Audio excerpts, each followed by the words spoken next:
Pengerusi Perikatan Nasional PN Tan Sri Muhyiddin Yassin menjelaskan bahawa beliau berhasrat untuk berbaik dengan semua parti yang ingin menjalinkan kerjasama dengan gabungan parti itu. Namun ujar Muhyiddin, jika tiada kerjasama yang ingin dibuat, maka PN jelasnya perlu mengambil keputusan yang bakal membawa kesan yang tidak dapat dielakkan. Untuk laporan lanjut, kita terus bersama dengan wartawan Faris Azman di Melaka. Teruskan laporan anda, Faris. Ya, Fauzi, itu yang dikatakan oleh Presiden ataupun pengerusi Perikatan Nasional iaitu Tan Sri Muhyiddin Yassin mengenai dengan bagaimana kerjasama parti-parti politik di antara PN dan juga bersama dengan Barisan Nasional dan juga UMNO. Dan jelas beliau bahawa kesan yang tidak dapat dielakkan itu adalah apabila tiada isyarat yang diberikan secara jelas oleh UMNO dan juga Barisan Nasional sama ada akan wujud gabungan ataupun kerjasama yang boleh dijalinkan dalam berdepan pilihan raya negeri PRN Melaka yang bermula pada 8 November depan. Dan jelas Tan Sri Muhyiddin bahawa pintu kerjasama masih lagi dibuka ketika ini tetapi tidak boleh terlalu lewat.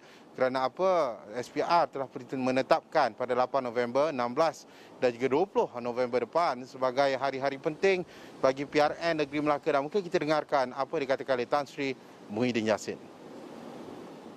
Kami ini pejuang, bukan pejuang parti itulah, tapi dalam politik seperti ini kita menghadapi realiti politik. Hasrat, kalau tanya saya nak berbaik dengan semua orang. Ummah ke perpaduan ummah itu perkara yang memang biasa kita alu-alukan.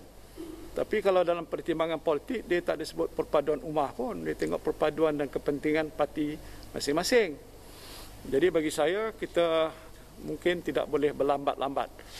Jadi ini kita dah ada keputusan. Tapi kalau apa pun nanti bila sampai hari penamaan calon, kita nanti tengoklah apa yang akan berlaku di situ. Sama ada akan ada apapun gabungan ataupun tidak.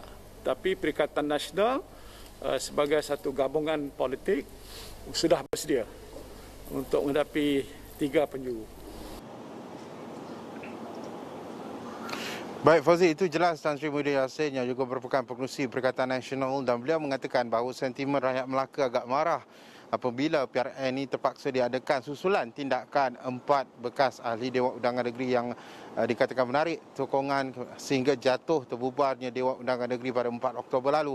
Dan jelas Tan Sri Muhyiddin juga apabila diajukan mengenai dengan kerjasama politik seperti mana yang beliau katakan sebentar tadi, pada masa yang sama juga jelas Tan Sri Muhyiddin bahawa kerjasama di antara 3 parti di dalam komponen dalam gabungan Perikatan Nasional iaitu PAS, Gerakan dan juga Parti Pribumi Bersatu PPBM ataupun Bersatu telah pun bersetuju seperti mana dikatakan Tan Sri Muhyiddin Yassin, jika tiada isyarat maka mereka akan menggunakan keputusan yang telah pun diputuskan di peringkat pusat untuk berdepan PRN Negeri Melaka sama ada mereka bersedia ataupun tidak. Jelas Tan Sri Muhyiddin mereka bersedia untuk berdepan dengan pertembungan 3 penjuru.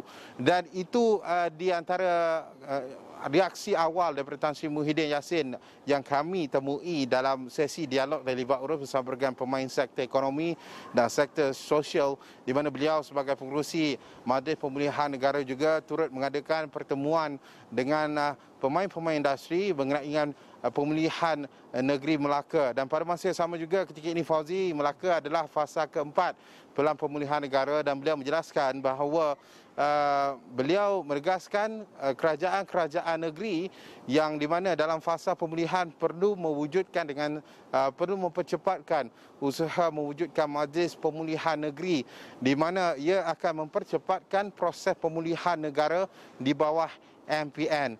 Itu perkembangan yang dapat saya bawakan dan malam nanti difahamkan juga Presiden UMNO Datuk Seri Ahmad Zahid Hamidi akan berada di Bukit Katil dan kami akan cuba mendapatkan reaksi Presiden UMNO kerana sebelum ini beliau mengatakan bahawa UMNO hanya akan memuktamadkan keputusan sama ada wujud kerjasama ataupun tidak selepas mesyuarat Majlis Kerja Tertinggi UMNO, Biro Politik dan juga Dewan Tertinggi Barisan Nasional yang dijangka sebelum penamaan calon ataupun awal bulan depan. Itu antara progres terkini mengenai dengan Melaka memilih dan pergolakan politik negeri Melaka menjelang pilihan raya negeri Melaka pada 8 November depan. Itu dapat saya bawakan dari saya dan syuara kada di Melaka. Fauzi. Okay, baik, terima kasih Faris Azman khususnya membawakan laporan berkaitan dengan apa yang disebutkan oleh Tan Sri Muhyiddin Yassin berkaitan dengan Perikatan Nasional sedia berdepan dengan pertembungan tiga penjuru pada pilihan negeri Melaka jika Barisan Nasional ataupun BN terus berdiam diri mengenai kemungkinan kerjasama antara dua parti berkenaan.